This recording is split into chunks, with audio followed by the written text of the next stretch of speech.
Good morning students. आज के इस क्लास में हम वीकली करंट अफेयर्स डिस्कस करेंगे 8 अक्टूबर से लेकर 15 अक्टूबर 2023 के। So let's begin. सबसे पहले बात करेंगे नेशनल न्यूज के बारे में। The first news is government approved royalty rates for mining of lithium, niobium and rare earth elements. सबसे पहले तो आप ये देखिए कि रॉयल्टी रेट्स क्या होते हैं। अगर आप रॉयल्टी रेट्स की डेफिनेशन देखोगे तो रॉयल्टी रेट होता है, फॉर एग्जांपल आपने किसी से लाइसेंस लिया, फॉर एग्जांपल आपने कोई मेडिसिन की शॉप खोलनी है तो आपको लाइसेंस चाहिए एक फार्मासिस्ट का, तो रॉयल्टी रेट होता है जो आप लाइसेंस जो ओनर है उसको पे करोगे। First definition. सेकंड क्या है, फॉर एग्जांपल आप कोई चीज यूज कर रहे हो तो जो आप उससे पैसा कमाओगे उस चीज से वो आप ओनर को पे करोगे, उसमें से कुछ परसेंट, उसको आप रॉयल्टी रेट बोलते हो। तो आई होप आपको रॉयल्टी रेट ओवरऑल समझ आ गया होगा। तो मिनरल्स के लिए रॉयल्टी रेट क्या होता है कि आप उसको यूज करके जो भी चीजें कमाओगे, जो भी चीजें आप एंड वैल्यू वो करोगे, उसके बिहाफ पर कुछ कमीशन के रूप में आप मान लो या कुछ परसेंट आप मान लो एज ए रॉयल्टी रेट पे करते हो।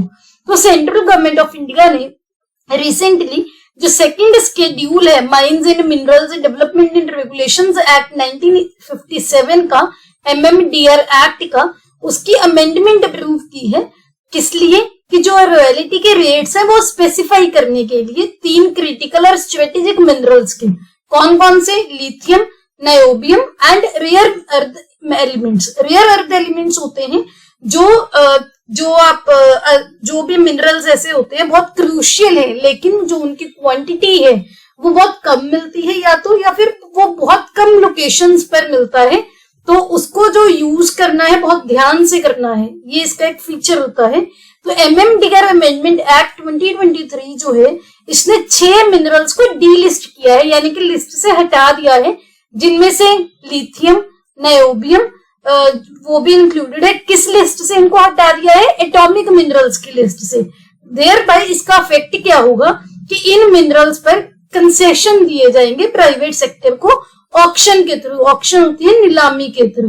क्रिटिकल मिनरल्स जैसे कि लिथियम हो गए, REE रेयर अर्थ एलिमेंट्स हो गए, इनका सिग्निफिकेंस जो है रिसेंटली बढ़ा है। क्यों? क्योंकि इंडिया जो है वो एनर्जी की ट्रांजिशन की तरफ कमिटेड है। ट्रांजिशन मींस कि एनर्जी अभी जैसे फॉसिल फ्यूल्स हम यूज करते हैं उसको जो सोर्सेज है ट्रांजिट किए जाए, चेंज किए जाए, एक ट्रांजिशन पर चला जाए, और इंडिया जो है नेट जीरो एमिशन बाय 2070 ये अचीव करने के लिए इस राह पर है, कमिटेड है। रॉयल्टी रेट जो है लंदन मेटल एक्सचेंज प्राइस जो है लिथियम का उसका 3% होगा। कितना होगा? 3%। जो बाकी जो ये 3% है एवरेज सेल प्राइस उसका नायोबियम का। तो लिथियम के लिए लंदन मेटल एक्सचेंज प्राइस का 3% और जो नायोबियम है उसका एवरेज सेल प्राइस का 3%। रेयर अर्थ एलिमेंट्स और रॉयल्टी रेट कितना होगा? जो उसकी एवरेज सेल प्राइस है रेयर अर्थ ऑक्साइड का उसका 1%। तो ये चीजें आपको ध्यान रखनी है। Next news is prime minister inaugurated country's first high tech sports training centre. हमारे honourable prime minister Narendra Modi ji ने रिसेंटली देश का पहला high tech sports training centre inaugurate किया है। किनके लिए? दिव्यांग जन के लिए, जो डिसेबल्ड है, स्पेशली एबल्ड लोग हैं, और इसका नाम है ट्रेनिंग सेंटर का अटल बिहारी वाजपेयी। ये कहां पर हुआ है? मध्य प्रदेश के ग्वालियर में। इसका एम क्या है कि जो स्पोर्ट्स है वहां पर इक्वल अपॉर्चुनिटीज देना, टैलेंट को बढ़ावा देना और मोटिवेशन देनी इन लोगों को भी कि आप जो दिव्यांग जन है कि उनको हौसला देना कि आप भी पार्टिसिपेट करो। तो ये चीज इसका एम है। नेक्स्ट जो न्यूज है वो है पीरियोडिक लेबर फोर्स सर्वे के बारे में, जिसकी एनुअल रिपोर्ट 2022-23 के लिए रिसेंटली पब्लिश की गई है। ये रिपोर्ट किसने पब्लिश करनी है ये आपको ध्यान रखना है। ये रिपोर्ट पब्लिश की है national sample survey office NSSO ने। इसका की ऑब्जेक्टिव क्या है? एक तो एम्प्लॉयमेंट एंड अनएम्प्लॉयमेंट इंडिकेटर्स को एस्टिमेट करना, जो की एम्प्लॉयमेंट जो मेन इंडिकेटर हैं रोजगार के और बेरोजगारी के, उसको एस्टिमेट करना। कौन कौन से की इंडिकेटर इसमें देखे जाते हैं? Labour force participation rate, worker population ratio, unemployment rate and activity status. ये सारी जो डेफिनेशंस हैं आप अपनी बुक्स में पढ़ते होंगे, बहुत कॉमन है, बहुत ही कॉमनली पूछी भी जाती हैं। तो ये इंडिकेटर्स यूज होते हैं पीरियोडिक लेबर फोर्स सर्वे की एनुअल रिपोर्ट में। नेक्स्ट न्यूज है उम्मीद के बारे में। उम्मीद के फुल फॉर्म क्या है? Understand, motivate, manage, empathise, empower and develop.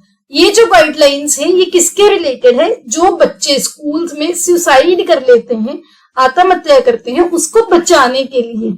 और ये जो गाइडलाइंस है इनका रिसेंटली ड्राफ्ट गाइडलाइंस इंट्रोड्यूस की गई हैं, किसके द्वारा?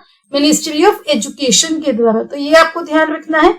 इसका प्राइमरी गोल क्या है कि स्कूल्स को मदद करनी, सेंसिटिविटी, अंडरस्टैंडिंग एंड सपोर्ट को इम्प्रूव करने के लिए ऐसे बच्चों की तरफ जो या तो जिन्होंने सुसाइड करने की कभी कोशिश की हो या जिनके ऐसे विचार आते हो कि हम सुसाइड कर लें, तो उन बच्चों के तरफ सेंसिटिविटी बढ़ाना, उन बच्चों के बारे में अंडरस्टैंडिंग बढ़ाना, सपोर्ट बढ़ाना कि उनकी जो नीड्स हैं एक्चुअल में वो समझी जाएं। आगे बात करते हैं, ministry of women and child development ने recently protocol for identification and management of malnutrition in children launch किया है। ये क्या है? बच्चों में माल न्यूट्रिशन को, एक तो जो उनमें न्यूट्रिशन की कमी है उसको आइडेंटिफाई करना, सेकंड है मैनेज करना। उसके लिए प्रोटोकॉल जो लॉन्च किया है ministry of health and family welfare और मिनिस्ट्री ऑफ आयुष के साथ कोलैबोरेट करके। ये जो प्रोटोकॉल है ये डिटेल्ड गाइडलाइंस प्रोवाइड करता है, किसके लिए? माल नरिश्ड बच्चों के लिए आंगनवाड़ी लेवल्स पर। तो ये आपको ध्यान रखना है। आगे बात करते हैं ए हेल्प की। ए हेल्प जो है ये इसकी फुल फॉर्म है accredited agent for health and extension of livestock production program.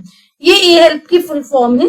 ये किसने किया है? Department of animal husbandry and dairying, DAHD, इन्होंने लॉन्च किया है झारखंड में। इसके रिगार्डिंग एक मेमोरेंडम ऑफ अंडरस्टैंडिंग साइन हुआ है DAHD और नेशनल रूरल लाइवलीहुड मिशन के बीच में, जो कि मिनिस्ट्री ऑफ रूरल डेवलपमेंट के अंडर काम करती है। इसका एम क्या है? जो लेडीज हैं, जो वुमेन हैं, उनकी एम्पावरमेंट करनी, उनको ट्रेन्ड एजेंट्स के साथ जो है एंगेज करना, सो दैट उनको एनिमल्स के बीच जो डिजीजेस होती हैं एनिमल्स में उसका control, animal tagging, life stock insurance, इसकी तरफ वो कंट्रीब्यूट कर सकें। तो सिंपली आपको अगर पूछ लिया जा सकता है कि ए हेल्प किसके रिलेटेड है?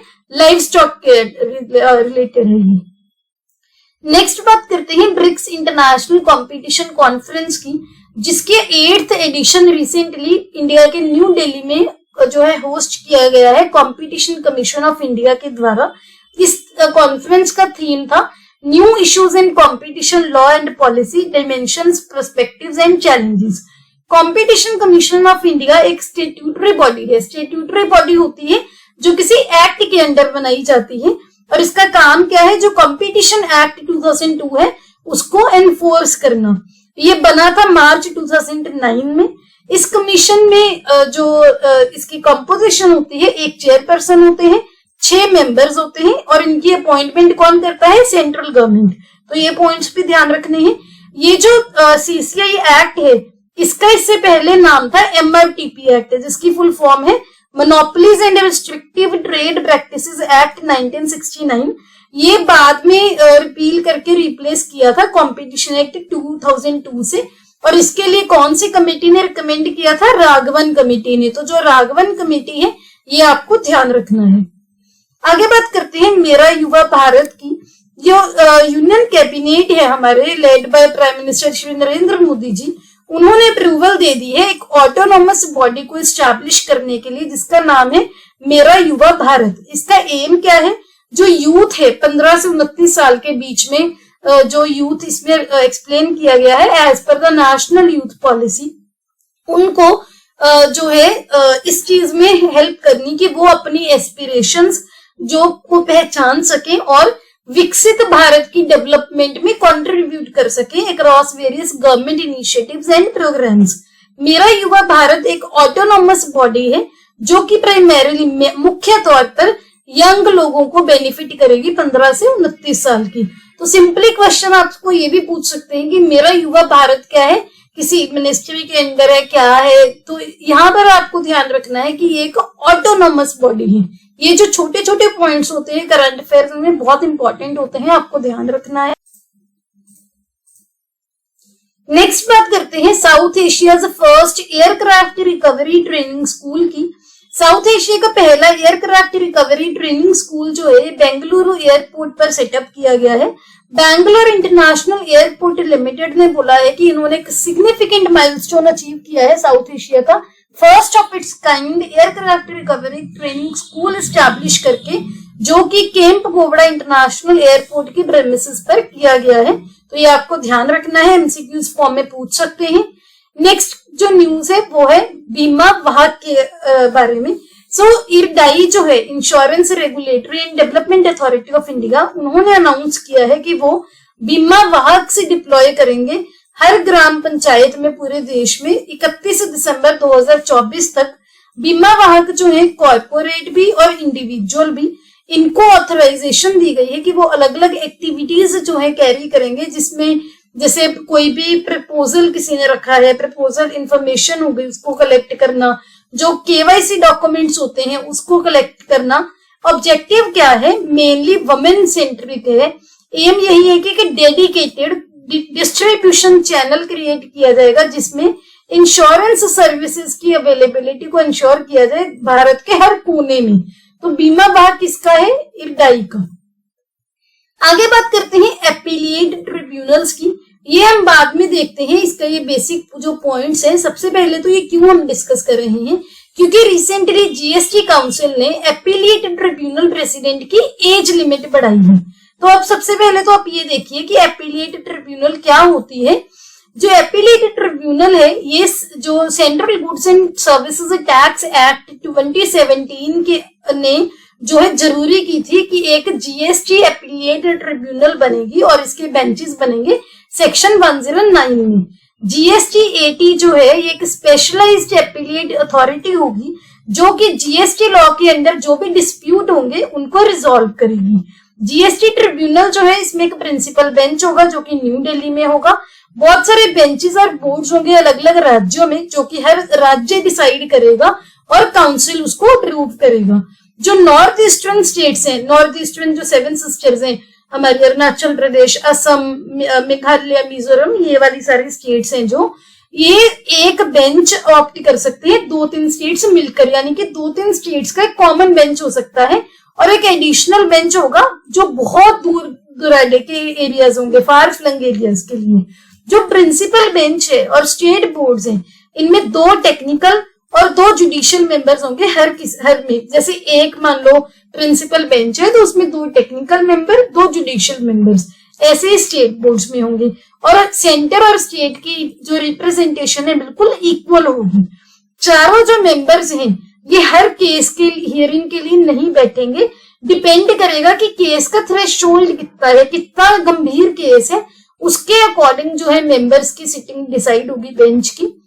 सो अभी जो न्यूज है वो क्या है, जो जीएसटी जो है, जीएसटी एपीलेट ट्रिब्यूनल है, उसके प्रेसिडेंट की जो टेन्योर है, जो उनका कार्यकाल है, वो इंक्रीज किया गया है up to 70 years of age. पहले क्या था, जो इसके प्रेसिडेंट थे 67 तक रह सकते थे, अभी 70 साल तक ये रह सकते हैं सर्विस में। रिसेंटली 52nd मीटिंग हुई थी काउंसिल में, वहां पर ये रिवील किया गया है। काउंसिल ने ये भी बोला है कि जो जीएसटी एपीलेट ट्रिब्यूनल के मेंबर्स हैं वो भी अपनी पोस्ट को होल्ड कर सकते हैं जब तक उनकी जो एज है 67 हो।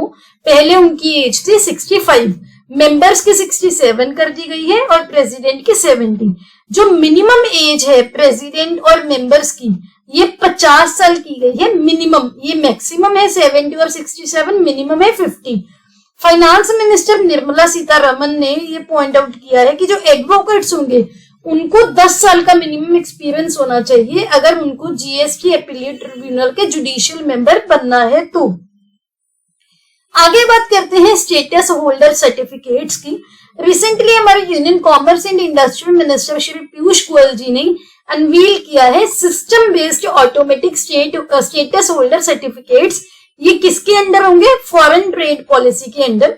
ये जो सिस्टम है इसने क्या किया, पहले क्या होता था, जो एक्सपोर्टर्स होते थे, जो कोई भी सामान को बिजनेस जिनका एक्सपोर्ट करने का होता था, उनको directorate general of foreign trade के लिए के पास स्टेटस सर्टिफिकेट के लिए अप्लाई करना पड़ता था। लेकिन अभी ये जो सिस्टम है नया, उसने एलिमिनेट कर दिया कि जो आईटी सिस्टम है, इंफॉर्मेशन टेक्नोलॉजी सिस्टम जो होगा, वो एक्सपोर्ट रिकॉग्निशन को डिटरमाइन करेगा। जो directorate general of commercial intelligence and statistics merchandise export electronic data है उसके बेस्ड, और जो बाकी के रिस्क पैरामीटर्स है उसके बेसिस पर रिवाइज्ड अप्रोच के अंदर जो एक्सपोर्टर्स होंगे उनको एप्लीकेशन को सबमिट करने की जरूरत नहीं होगी, ऑटोमेटिकली ग्रांट कर दी जाएगी ये सर्टिफिकेशन हर साल। कब? अगस्त में। उनकी एनुअल सालाना एक्सपोर्ट फिगर्स के बेस पर, जो कि directorate general of commercial intelligence and statistics के पास वहां पर अवेलेबल होगी, और बाकी के कुछ रिस्क असेसमेंट पैरामीटर्स कंसीडर किए जाएंगे ये सर्टिफिकेट्स को ग्रांट करते हुए। ये जो शिफ्ट है फिजिकल से वर्चुअल की तरफ, ये एक सिग्निफिकेंट डिपार्चर शो करती है ट्रेडिशनल मैनुअल एप्लीकेशन प्रोसेस से, तो ये आपको ध्यान रखना है। इंटरनेशनल न्यूज देखते हैं। सबसे पहले है $600 million India Japan fund, national investment and infrastructure fund NIIF और JBIC ने लॉन्च किया है $600 मिलियन इंडिया जापान फंड, जिसका काम क्या होगा? Environmental sustainability and low carbon emission strategies पर फोकस करना। तो ये क्या है? इन्वायरमेंट के रिलेटेड है।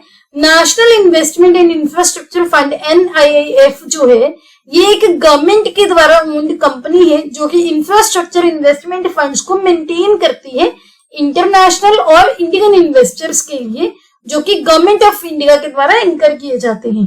तो ये सिंपली आपको अगर पूछ लिया जाए कि NIIF ने $600 मिलियन का एक जो फंड है वो किस देश के उनका जो रिलेशन है किन देशों के साथ है, इंडिया और जापान के साथ, तो ऐसी छोटी छोटी डिटेल्स आपको ध्यान रखनी है। नेक्स्ट बात करते हैं नॉर्थ अमेरिका के फर्स्ट गांधी म्यूजियम के बारे में। रिसेंटली फर्स्ट जो है free standing Gandhi museum north America में, जो कि महात्मा गांधी जी की लाइफ और लीगेसी को डेडिकेटेड है, वो पब्लिक के लिए खोल दिया गया है। कहां पर? टेक्सास की US सिटी ऑफ हाउस्टन में। इसकी जो बाहर की दीवारें होंगी सेमी सर्कल शेप्ड म्यूजियम की, वो पीस एक्टिविस्ट को शो करती हैं, जिसमें Mahatma Gandhi ji, Martin Luther King junior, Nelson Mandela, Betty Williams और बहुत सारे हैं। इसकी मैं आपको पिक्चर भी दिखाती हूँ, यहाँ पर आप पिक्चर भी देख सकते हैं। इसकी एक पिक्चर दिखाई गई है। यहाँ से जो पिक्चर्स देख के क्या होती है, आप चीजें आपको याद हो जाती हैं। तो इटर्नल गांधी म्यूजियम जो है हाउस्टन, यहाँ पर गांधी जी की पिक्चर बनाई गई है, हाउस्टन में है, जो कि USA के टेक्सास में है। आगे बात करते हैं पदम ब्रिज रेल लिंक की। बांग्लादेश के प्राइम मिनिस्टर जिन्हें रिसेंटली बांग्लादेश का सबसे बड़ा इंफ्रास्ट्रक्चर डेवलपमेंट जो प्रोजेक्ट था वो उसका इनॉग्रेशन किया है, पद्मा ब्रिज रेल लिंक का। ये जो प्रोजेक्ट है चाइना के बेल्ट एंड रोड इनिशिएटिव के अंडर एग्जीक्यूट किया गया, और इससे बांग्लादेश की जो कनेक्टिविटी है, इकोनॉमिक लैंडस्केप है, वो ट्रांसफॉर्म हो जाएगा। आगे बात करते हैं रिसेंटली महात्मा गांधी जी का 8 फीट टॉल एक स्टेचू साउथ अफ्रीका के टॉल्स्टे फार्म में अनवील किया गया है, जहां पर वो अपनी स्टार्टिंग में जब वो साउथ अफ्रीका में रहे थे एज अ लॉयर, वहां पर उन्होंने प्रैक्टिस की थी, वहां पर उन्होंने ये स्टार्ट किया था। ये जो टॉल्स्टे फार्म है जॉनसनबर्ग के पास है, जो कि 1910 में महात्मा गांधी जी के द्वारा एस्टैब्लिश किया गया था सत्याग्रही को तैयार करने के लिए। गांधी जी का जो सत्याग्रह वाला प्रिंसिपल था नॉन वायलेंस का, वो भी टॉल्स्टॉय की राइटिंग से इंस्पायर्ड था। तो ये चीजें आपको ध्यान रखनी है। आगे बात करते हैं ऑपरेशन अल अक्सा फ्लड की। सो रिसेंटली जो इजराइल में हमास मिलिटेंट ग्रुप ने एक अटैक किया है इजराइल के गाजा स्ट्रिप पर, उसी के जो नाम दिया है हमास मिलिटेंट ग्रुप के द्वारा दिया गया है अल अक्सा फ्लड। ये जो है हमास मिलिटेंट्स ने इन्फिल्ट्रेशन की है गाजा स्ट्रिप में इजरायली ऑक्यूपेशन के अगेंस्ट।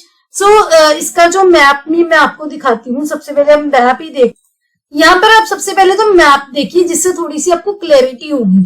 सो ये जो है ये है इजराइल, यहाँ पर है इजिप्ट, यहाँ पर है जॉर्डन, यहाँ पर है सीरिया, यहाँ पर है लेबनान। ये पहले तो आपको आसपास के पता होना चाहिए। यहाँ पर है मेडिटेरेनियन सी। ये बाउंड्रीज आपको पता होनी चाहिए, काफी इंपॉर्टेंट है। इधर है गल्फ ऑफ अकाबा, बहुत इंपॉर्टेंट है, सिनाई पेनिनसुला है, और इधर है सऊदी अरेबिया। यहाँ पर मैंने एक और चीज पिक्चर लगाई है जिससे आपको क्लियरली दिखे। जो गल्फ ऑफ अकाबा है ये जो है इधर रेड सी और इधर जो है इजराइल और इधर है मेडिटेरेनियन सी, इनके बीच में है। यहाँ पर इजिप्ट हो गया, यहाँ पर सऊदी अरेबिया हो गया, यहाँ पर जॉर्डन हो गया, लीबिया हो गया, सूडान हो गया। तो ये आपको जो पता होनी चाहिए। यहाँ पर और भी क्लियर पिक्चर है, गल्फ ऑफ अकाबा दिखाया गया थोड़ा जूम व्यू में। रेड सी है यहाँ पर और इधर है गल्फ ऑफ सुइज, यहाँ पर है इजराइल। ठीक है, ये चीजें आपको ध्यान रखनी है। अब हम देखते हैं इश्यू क्या है। जो इजराइल है, इजराइल का यहाँ पर मैं कलर चेंज करके आपको दिखाती हूँ। यहाँ पर है गाजा स्ट्रिप, यहाँ पर मेंशन्ड नहीं है, ये है गाजा स्ट्रिप वाला एरिया।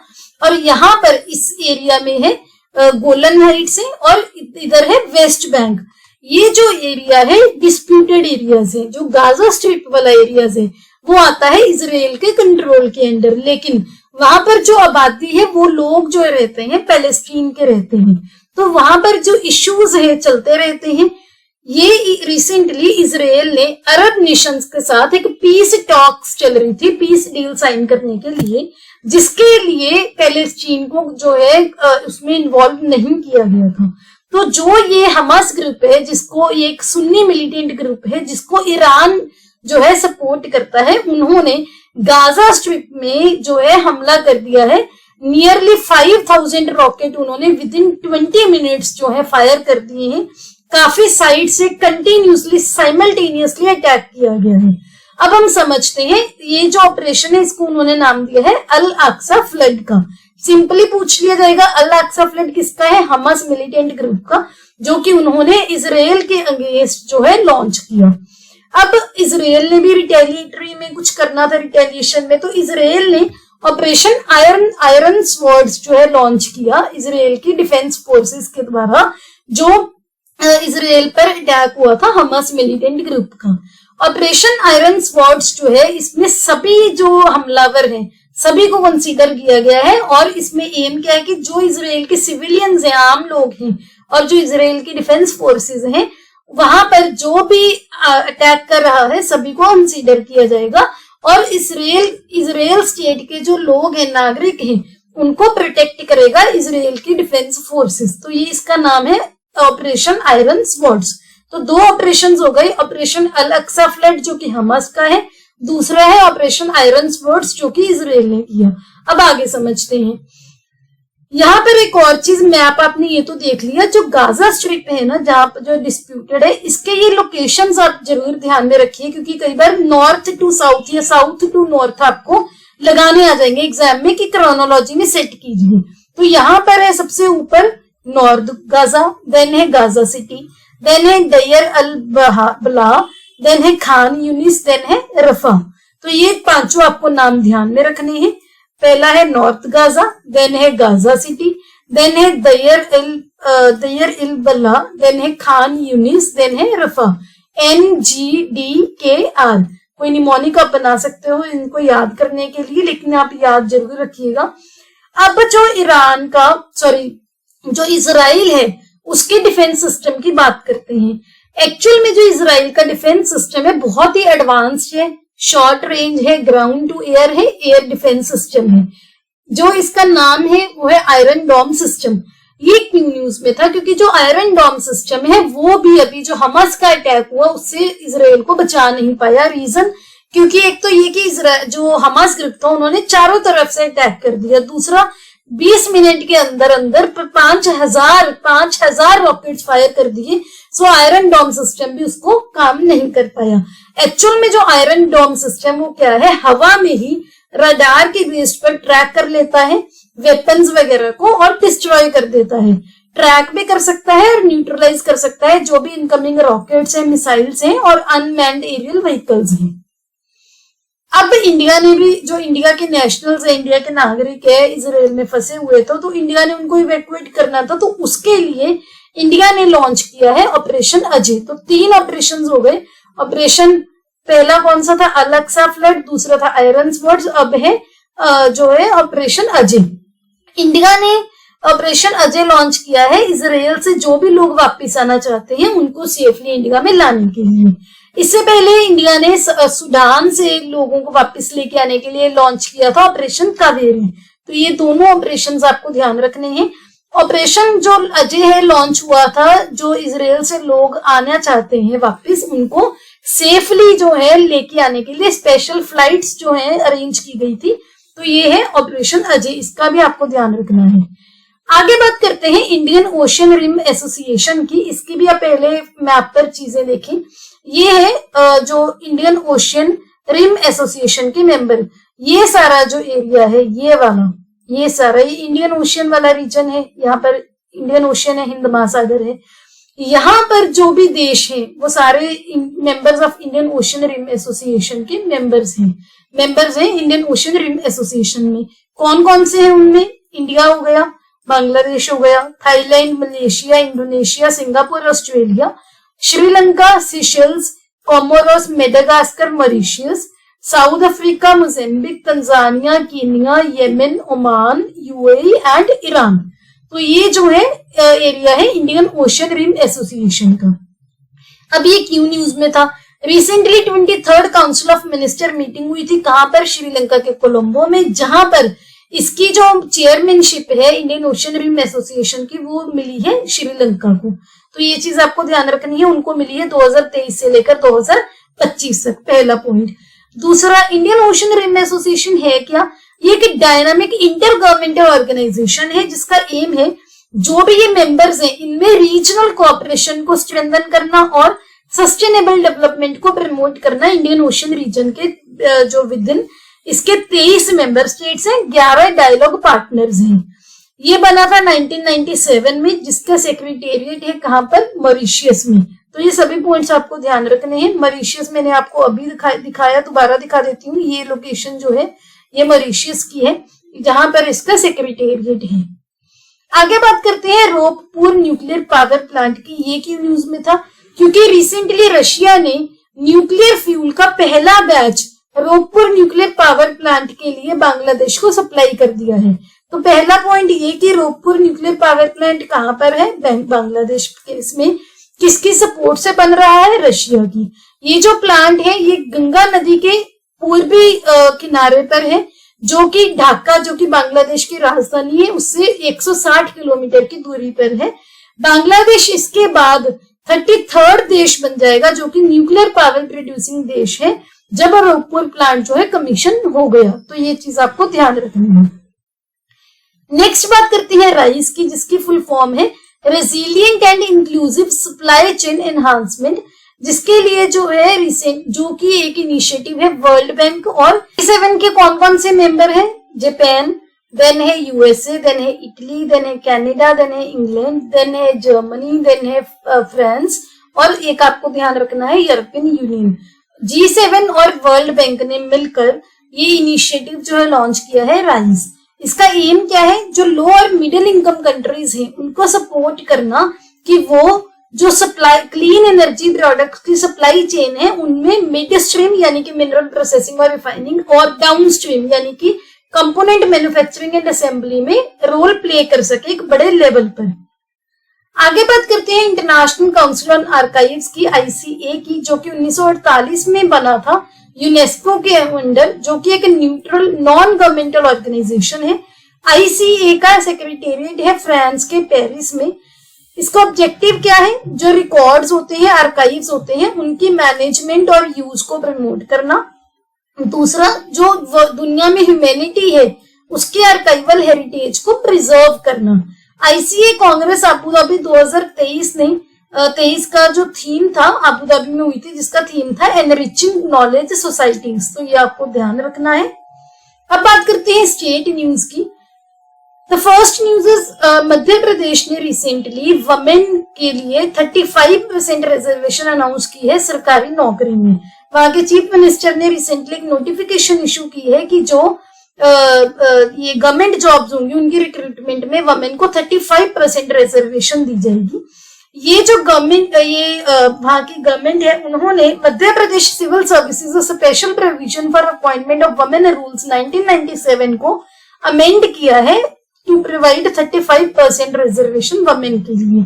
आपको पता होगा कि जो टोटल रिजर्वेशन है वो कितनी है, 50%। और मध्य प्रदेश पहली ऐसे राज्य था जिन्होंने 50% रिजर्वेशन वुमेन के लिए पंचायत और जो अर्बन बॉडीज होती हैं जैसे म्यूनिसिपैलिटीज हो गई, वहां की जो इलेक्शंस हैं वहां पर 50% जो है रिजर्वेशन इंट्रोड्यूस की थी। पहली गवर्नमेंट थी मध्य प्रदेश। आप कौन से स्टेट से हैं और आपके स्टेट में कितनी कितनी रिजर्वेशन है पंचायत और अर्बन बॉडीज में, कमेंट्स में बताइएगा जरूर। नेक्स्ट जो बात करेंगे हम एशिया के फर्स्ट डाक की।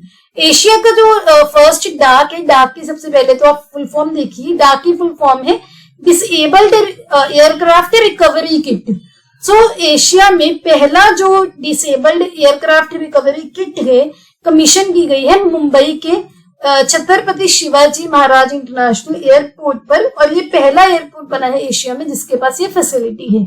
इसमें क्या होगा, हाई प्रेशर लिफ्टिंग बैग्स होंगे जो कि ड्यूरेबिलिटी, मिनिमल मैन पावर और एक बहुत ही ज्यादा एफिशिएंट रिकवरी प्रोसेस प्रोवाइड करेगा। पहले जो है लो प्रेशर काउंटर पार्ट्स होते हैं, हमारे पास लो प्रेशर वाले बैग्स थे, अब ये हाई प्रेशर होंगे। इसमें एबिलिटी होगी कि जो कमर्शियल एयरक्राफ्ट है बड़े से बड़ा उनको भी रिकवरी की जाए, जो भी वर्ल्ड में ऑपरेशंस में जिनमें B777-300 होगा जिसका 390 मेट्रिक टन से भी ज्यादा वेट है वो भी इसमें इंक्लूडेड होगा। तो याद रखना है एशिया का पहला डिसेबल्ड एयरक्राफ्ट रिकवरी किट जो है मुंबई में कमीशन की गई है। आगे बात करते हैं, कर्नाटका की गवर्नमेंट ने रिसेंटली अनाउंस किया कि कर्नाटका में ग्रीन ड्रॉट को फेस कर रही है। अब ग्रीन ड्रॉट क्या है, बेसिकली ग्रीन ड्रॉट एक ऐसी कंडीशन होती है जहां पर सॉइल की, मिट्टी के मॉइस्चर के स्ट्रेस की वजह से जो वेजिटेशन है, हरियाली है, उसकी हेल्थ और ग्रोथ अफेक्ट होती है। ये जरूरी नहीं है कि जो पौधे हैं वो सूख जाएंगे, नहीं। ऐसे कंडीशन में ये भी हो सकता है कि जो वेजिटेशन है देखने में ग्रीन लगे लेकिन उनकी जो ग्रोथ है वो कम होगी।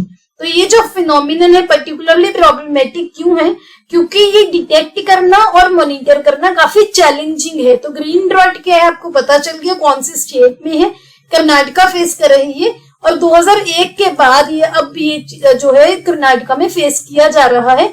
इंपॉर्टेंट है, आपको ध्यान रखना है। आगे बात करते हैं, रिसेंटली उड़ीसा के केंद्रापारा के रसबल्ली जो कि एक स्वीट डिश है उसको जीआई टैग मिला है।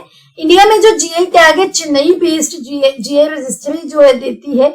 जो केंद्रापारा रसबल्ली है इसका ओरिजिन माना जाता है 262 इयर्स ओल्ड श्री बाला देवजू टेम्पल से। ये वहां पर जो डीटी है, प्रिजाइडिंग डीटी, उनको ये रसबल्ली भोग के रूप में उनको ऑफर किया जाता था, जिसकी आप यहाँ पर पिक्चर भी देख सकते हैं। आगे बात करते हैं गोवा के कैश्यू की, गोवा के काजू की, जिसको ज्योग्राफिकल इंडिकेशन टैग मिला है। यहाँ पर आप उसके भी पिक्चर देख सकते हैं, अलग से कलर के हैं। जो काजू है ये वैसे नॉर्थ ईस्ट ब्राजील जो साउथ अमेरिका में है वहां के नेटिव है, वहां पर पाए जाते थे। और गोवा में जब पोर्टुगीज आए थे 1570s में, उन्होंने गोवा में ये इंट्रोड्यूस किए थे। तो ये आपको ध्यान रखना है। आगे बात करते हैं याक चुरपी की, जो कि अरुणाचल का है, जिसको जीआई टैग मिला। चुरपी क्या है, जो अरुणाचली याक है उनके दूध से बनाई जाती है चुरपी। ये जो याक की ब्रीड है ये कहां पर मिलती है, अरुणाचल प्रदेश के वेस्ट कामेंग और तवांग जिलों में। ये पहला याक मिल्क प्रोडक्ट है जिसको जीआई टैग मिला। और ये जो याक है ये वहां की जो कबीला है जिनको ब्रोकपास बोला जाता है वो इनको पालते हैं, रखते हैं। और जब गर्मियां आ जाती हैं तो ये भी याक के साथ हाइट पर मूव कर जाते हैं, माइग्रेट कर जाते हैं। नेक्स्ट प्रोडक्ट है अरुणाचल प्रदेश का खमटी राइस, जिसको जीआई टैग मिला। स्टिकी राइस है, थोड़ा इनमें स्टार्च ज्यादा होता है, नमसाई जिले में पाए जाते हैं और अपने टेस्ट के लिए काफी जाने जाते हैं, अलग होता है। यहाँ पर आप इसकी भी एक पिक्चर देख सकते हैं। आगे है तांगसा टेक्सटाइल, ये भी अरुणाचल प्रदेश का है, चांगलांग जिले का, जो कि तांगसा ट्राइब जो है उनका टेक्सटाइल प्रोडक्ट है, जो कि अपने डिजाइन और कलर्स के लिए फेमस है, उसको जीआई टैग मिला है। इसकी भी आप मैंने यहाँ पर एक पिक्चर लगाई गई है सो दैट आपको चीजें याद रहे। बहुत ही सुंदर यहाँ पर एक जो है आर्टिकल बनाया जा रहा है। नेक्स्ट बात करते हैं वाघ नाक की। तो वाघ नाक क्या है, ये एक मैं यहाँ पर पिक्चर में आपको सबसे पहले तो दिखाती हूँ वाघ नाक। तो यहाँ पर आप देख सकते हैं वाघ नाग की पिक्चर, जैसे टाइगर का जो पंजा होता है उस शेप की होती है, जो कि छत्रपति शिवाजी महाराज ने जब उन्होंने अफजल खान को मारा था, बीजापुर के सल्तनत के जो जनरल थे अफजल खान, उनको मारने के लिए यूज किया था। काफी फेमस था वाघ नाग के नाम से। ये एक लोहे का वेपन था जो कि टाइगर के पंजे की तरह शेप में बनाया गया था। मराठा लीडर जो है वो उन्होंने किया था बीजापुर के सल्तनत के जनरल को मारने के लिए। न्यूज में क्यों है? क्योंकि महाराष्ट्र के कल्चरल अफेयर मिनिस्टर ने रिसेंटली एक MOU साइन किया है विक्टोरिया और एल्बर्ट म्यूजियम के साथ, जो कि लंदन में है, छत्रपति शिवाजी महाराज का जो वाघ नाग है टाइगर क्लॉ वो वापस लेके आने के लिए। तो आई होप पिक्चर के साथ आपको ये चीज भी क्लियर हो गई होगी। आगे बात करते हैं जो कुदुम्बश्री है। कुदुम्बश्री न्यूज में था, क्यों? कुदुम्बश्री सबसे पहले तो आपको ये बताना चाहिए केरला का एक पॉवर्टी इरेडिकेशन, गरीबी हटाओ और वुमेन एम्पावरमेंट प्रोग्राम है, जिसके अंडर एक नया कैंपेन लॉन्च किया गया है रिसेंटली, जिसका नाम है बैक टू स्कूल। इसके अंदर 46 लाख लेडीज को ये किया जाएगा कि वो क्लासेस अटेंड करेंगी, डिजिटल एज के साथ अडेप्ट करेंगी, उनको फाइनेंशियल ट्रांजैक्शंस के लिए कि वो ऑनलाइन ट्रांजैक्शंस कर सकें, ट्रेनिंग दी जाएगी, एंटरप्रेन्योरशिप में ट्रेनिंग दी जाएगी, उनको पॉवर्टी एलिवेशन से जो है हाउस होल्ड की इनकम की तरफ जो है इनेबल किया जाएगा। आगे बात करते हैं उदनगुड़ी पनंग करुपट्टी की। ये तमिलनाडु का एक प्रोडक्ट है, जैसे गुड़ है जो कि पाम ट्रीज के उससे बनाया जाता है, सैप से। यहाँ पर मैंने पाम ट्री भी आपको दिखाया है कि आपको याद हो जाए। ये है गुड़ की वो। ये क्यों फेमस है? क्योंकि अभी भी ट्रेडिशनल मेथड यूज किए जाते हैं, इनमें कोई भी केमिकल नहीं ऐड किया जाता। पनंग करुपट्टी जो है पाम सैप से बनाया जाता है, जो कि पामर या ट्री है उनके इन्फ्लोरेसेंस से कलेक्ट होता है, जो कि रेड सैंड डून से वहां पर उगाया जाता है।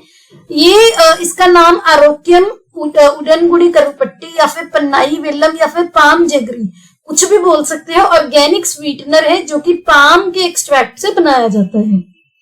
नेक्स्ट बात करते हैं पूसा 44 की।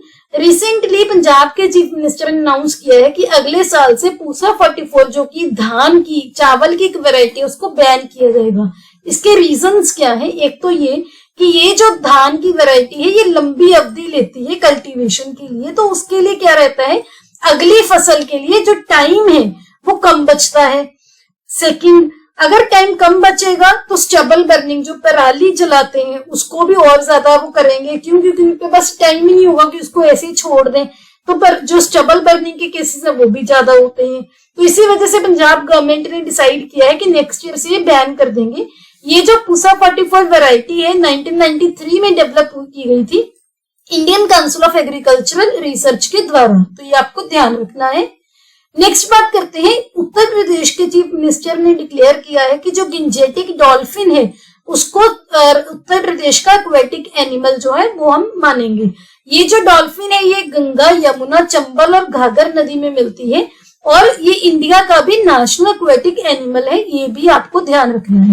आगे बात करते हैं लकाडोंग टर्मेरिक की। लकाडोंग टर्मेरिक यह हल्दी है जो कि मेघालय की जयंतिया पहाड़ियों में की ब्लैक एलुवियल सॉइल में कल्टीवेट की जाती है मॉनसून के महीनों में।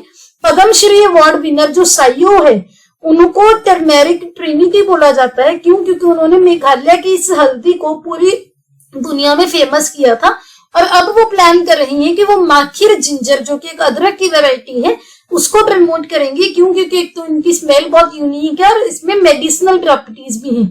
तो माखिर पूछ लिया जाए क्या है, एक अदरक की वैरायटी है, और लकाडोंग क्या है, एक हल्दी की वैरायटी है। अब बात करते हैं साइंस इन टेक की। सबसे पहले तो WHO वर्ल्ड हेल्थ ऑर्गेनाइजेशन ने बोला है कि मेंटल हेल्थ को यूनिवर्सल ह्यूमन राइट्स जो है राइट की तरह स्टैब्लिश किया जाए। रिसेंटली वर्ल्ड जो मेंटल हेल्थ डे 10 अक्टूबर को जो मनाया जाता है उसी टाइम WHO ने बोला है अपने मेंबर्स को कि मेंटल हेल्थ को ह्यूमन राइट्स बेस्ड अप्रोच की तरह कंसीडर किया जाए। मेंटल हेल्थ क्या है, एक इंसान की जो मेंटल वेलबींग है, दिमागी वेलबींग है, वो उनकी एबिलिटी को इम्पैक्ट करता है दूसरे राइट्स के लिए भी, for example right to education, right to work etcetera. और WHO के अकॉर्डिंग मेंटल हेल्थ जो है ये मेंटल डिसऑर्डर की एब्सेंस नहीं है। ये नहीं है कि अगर आपको कोई दिमागी तौर पर बीमारी नहीं है तो आप मेंटली हेल्दी है, नहीं। मेंटल हेल्थ का मतलब है positive state of mental and emotional wellbeing होना। आगे बात करते हैं स्पेस ऑन व्हील्स की।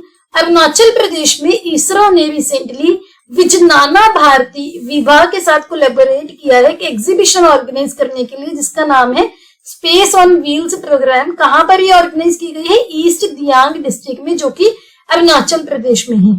इस प्रोग्राम में मोबाइल एक एग्जीबिशन व्हीकल था जो कि चलता था, जिसमें सैटेलाइट्स के बहुत ही सोफिस्टिकेटेड मॉडल्स शोकेस किए गए हैं। व्हीकल्स को लॉन्च किया गया, कम्युनिकेशन सिस्टम को जो है लॉन्च किया गया, सो दैट स्पेस एक्सप्लोरेशन के जो वंडर्स हैं स्टूडेंट्स को दिखाए जाएं, सो दैट वो और मोटिवेट हो इस फील्ड में। आगे बात करते हैं याओगन 3304 सैटेलाइट की, जो कि एक नया रिमोट सेंसिंग सैटेलाइट है, चाइना ने लॉन्च किया है। इसका ऑब्जेक्टिव क्या है? साइंटिफिक एक्सपेरिमेंट्स के लिए यूज होगा, लैंड रिसोर्स सर्विस के लिए, फसलों के यील्ड एस्टिमेट के लिए, डिजास्टर प्रिवेंशन के लिए ये यूज किया जाएगा। आगे बात करेंगे यूरोप के पहले फुली प्राइवेट रॉकेट की, जिसका नाम है म्यूरा 1 रॉकेट, जो कि स्पेनिश की एक एरोस्पेस कंपनी पीएलडी स्पेस है, उन्होंने ये लॉन्च किया है। म्यूरा 1 रॉकेट जो है, ये इसका नाम रखा गया है कि बुल फाइटिंग बुल की ब्रीड के नाम पर। ये रॉकेट 3 मंजिला बिल्डिंग की जितना टॉल है। तो यहाँ पर आपको स्पेन की जो है लोकेशन भी आपको पता होनी चाहिए। इसकी सबसे राजधानी है मैड्रिड, यहाँ पर है पोर्टुगल, यहाँ पर है मेडिटेरेनियन सी, इधर है फ्रांस, इधर है अटलांटिक ओशियन। तो ये आपको ध्यान रखना है। अब बात करते हैं इन्वायरमेंट की न्यूज के बारे में। सबसे पहला है वाटर मिल, जो कि दुनिया का स्मॉलेस्ट सबसे छोटा फ्लावरिंग प्लांट है। इसकी सबसे पहले तो पिक्चर देखिए, ऐसा दिखता है जैसे मूंग की दाल होती है, वैसे दिखता है ये क्यों न्यूज में था? क्योंकि जो साइंटिस्ट अभी रिसर्च कर रहे हैं कि जो वाटर मिल है उसमें पोटेंशियल है कि वो न्यूट्रिशन और ऑक्सीजन के सोर्स की तरह यूज हो। किनके लिए? एस्ट्रोनॉट्स के लिए। इसको जो वाटर मिल है डक वीड की तरह रेफर किया जाता है। क्यों? क्योंकि जो डक्स होती है, बत्तख होती है, उसका ये फेवरेट खाना है। ये टेम्परेट रीजन्स में, सब ट्रॉपिकल और ट्रॉपिकल लोकेशंस में फ्लरिश करता है। ब्रांचलेस है, कोई इसकी ब्रांचेस नहीं है, शाखा नहीं होती, कोई पत्ते नहीं होते। वर्ल्ड का सबसे छोटा फ्रूट प्रोड्यूस करता है जिसका नाम है उट्रिकल, ये यूट्रिकल, ये ध्यान रखना है। कंप्लीट प्रोटीन है, यानी कि इसमें सारे एसेंशियल अमीनो एसिड्स हैं, ऐसा दिखता है ये। आगे बात करते हैं Ganga Ghaghara basin canals pose threat to डॉल्फिनिक स्टडी ने ये किया है। एक्चुअल में जो अभी हमने बात की थी कि यूपी ने इसको गिंजेटिक डॉल्फिन को स्टेट एनिमल किया, एक रिपोर्ट पब्लिश हुई है जिसमें ये देखा गया है कि जो गिंजेटिक रिवर डॉल्फिन्स हैं ये क्या कर रही हैं, जो गंगा घाघर बेसिन के नाल्स है इनके द्वारा इनको खतरा देखने को मिल रहा है। तो यहाँ पर 3 पॉइंट्स आपको ध्यान रखने हैं। एक तो ये कि ये कहाँ मिलती है, जो गेंजीज रिवर डॉल्फिन है ये गंगा यमुना चंबल इन रीजन में मिलती है। दूसरा, वाइल्ड लाइफ प्रोटेक्शन एक्ट 1972 के शेड्यूल 1 में इसको प्रोटेक्शन दी गई है।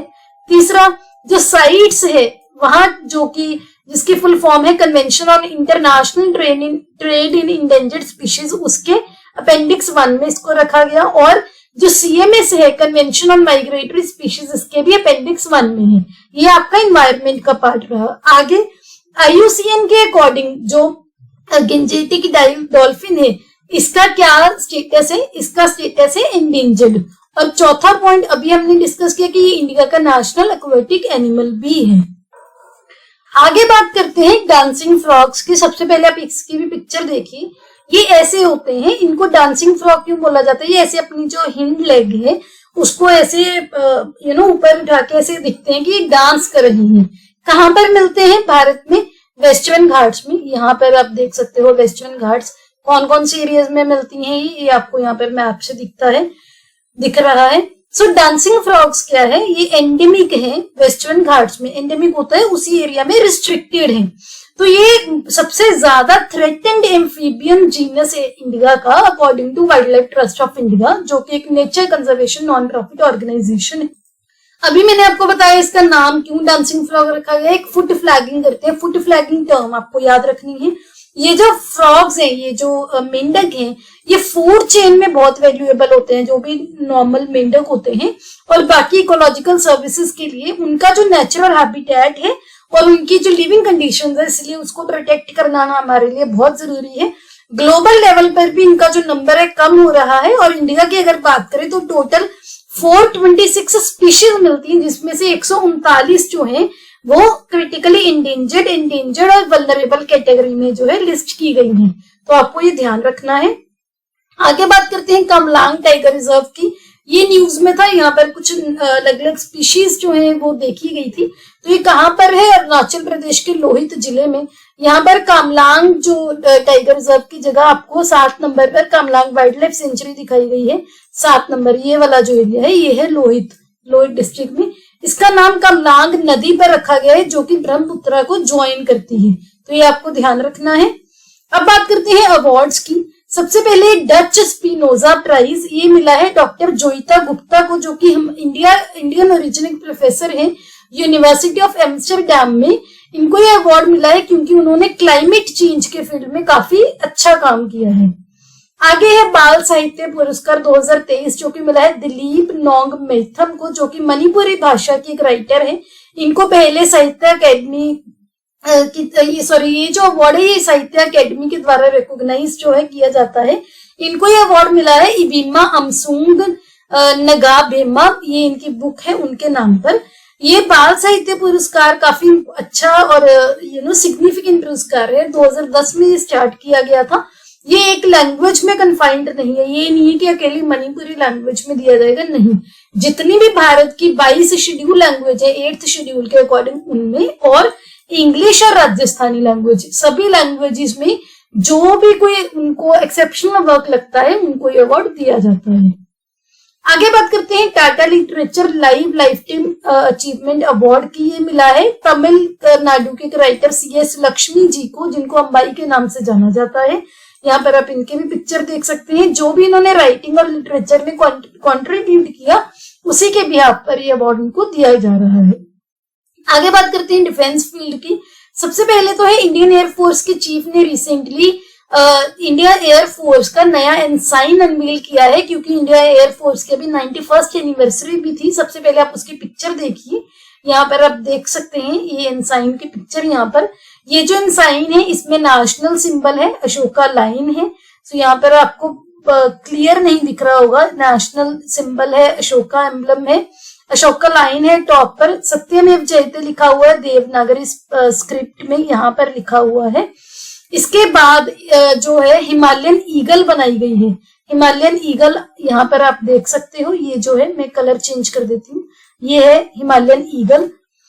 इसके अलावा ब्लू सर्कल में जो एक रिंग दिखाई गई है, जो कि जहां पर लिखा हुआ है इंडियन एयर फोर्स। तो ब्लू कलर की जो ये रिंग है यहाँ पर लिखा हुआ है Indian air force. Indian air force का जो मोटो है वो क्या है? भागवत गीता से लिया गया है, नभा स्पर्शम दीप्तम। तो ये क्वेश्चन आपको आ सकता है कि जो इंडियन एयरफोर्स का मोटो है कहां से लिया गया है? भगवत गीता से। इसका मतलब क्या है? Touching the sky with glory. ये हिमालयन ईगल के नीचे गोल्डन देवनागरी में जो लिखा भी हुआ है। तो ये आपको चीजें ध्यान रखनी है। आगे बात करते हैं HADR एक्सरसाइज चक्रवात 2023 की, humanitarian assistance and disaster relief exercise की। ये सालाना एक्सरसाइज है जो कि रिसेंटली गोवा में स्टार्ट हुई है। इंडियन आर्मी, इंडियन नेवी और इंडियन एयरफोर्स के द्वारा कंडक्ट की जाती है रोटेशन बेसिस पर, यानी कि एक साल इंडियन आर्मी करेगी, एक साल नेवी, एक साल इंडियन एयरफोर्स। 2023 में नेवी के पास है इसका चार्ज। 2023 का जो एडिशन है इसमें नेशनल लेवल पर भी जो है पार्टिसिपेशन देखने को मिल रही है, और इंटरनेशनल लेवल से 8 देशों से ने पार्टिसिपेट किया है, जो कि इंडियन ओशन रीजन से हैं।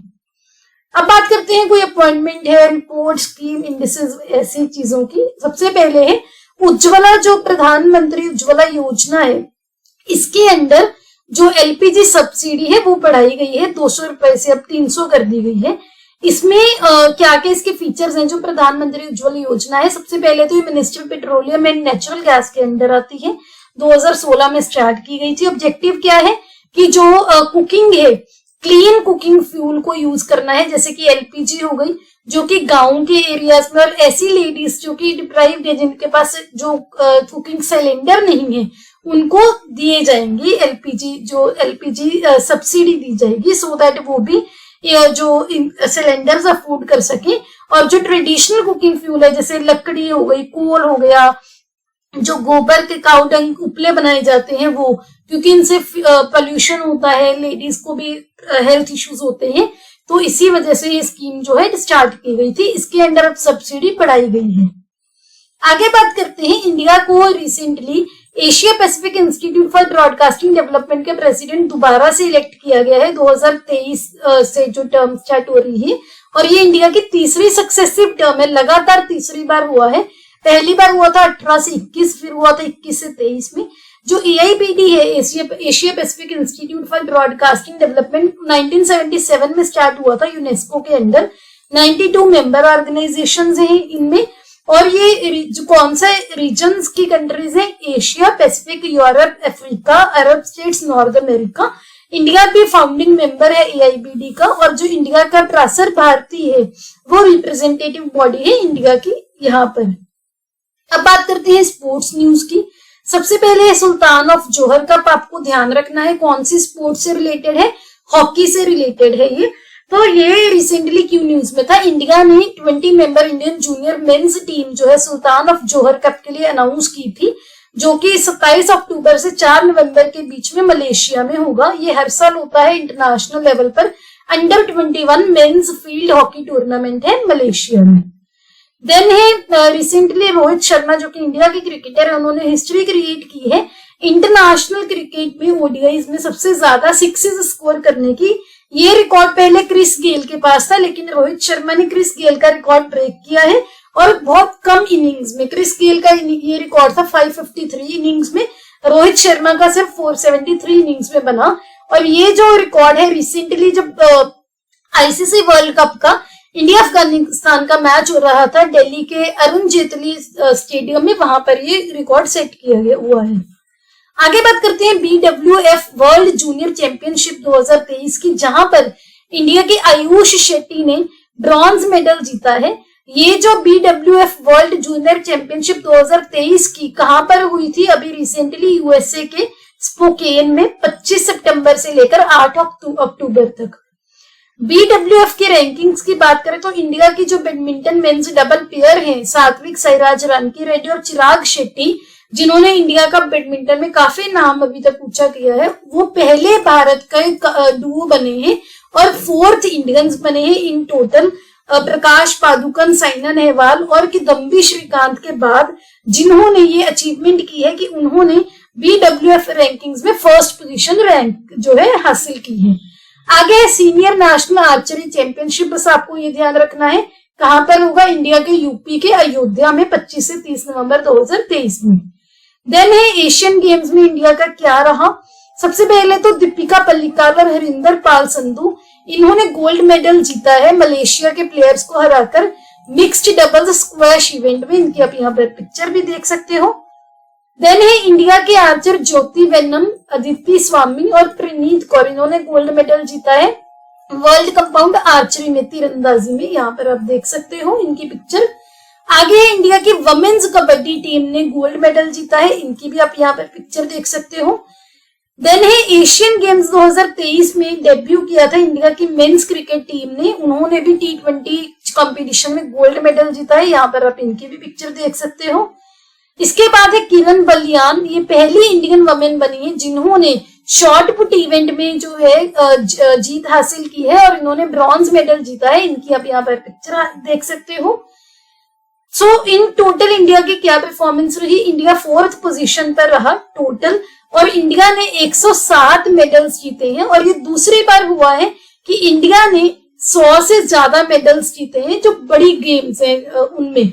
तो हंगझाऊ एशियन गेम्स जो कि चाइना में हुई थी, इंडिया ने इस बार 100 पार का जो कमिटमेंट थी वो खरे उतरे हैं, 107 मेडल जीते हैं, जिनमें 28 गोल्ड है, 38 सिल्वर है, 41 ब्रॉन्ज है।